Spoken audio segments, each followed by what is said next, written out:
कि पूर्वांचल एक्सप्रेसवे पर आज से रोडवेज बसें चलना शुरू हो जाएंगी। लखनऊ से आजमगढ़, गाजीपुर और बलिया के लिए सर्विस शुरू हो जाएगी।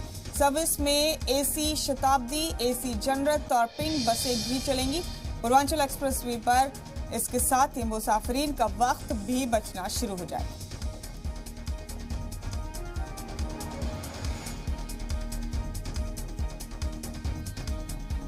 पूर्वांचल एक्सप्रेसवे पर आज से रोडवेज बसों की आमद और रफ्त शुरू हो जाएगी। अहम अपडेट आपको दे रहे हैं।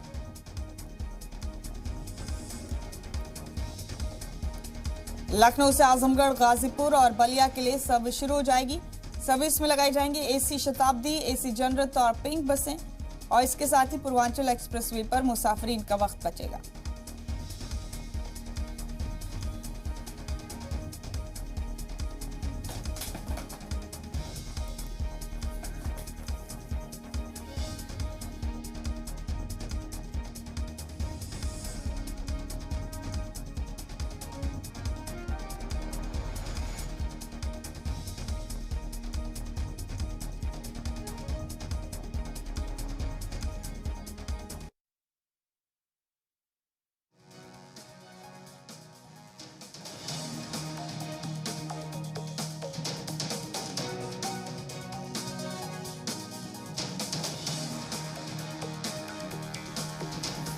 पूर्वांचल एक्सप्रेसवे पर रोडवेज बसों की आमद और रफ्त शुरू हो जाएगी और इसी के साथ आज से यहां पर मुसाफिरीन का वक्त बचना शुरू हो जाएगा।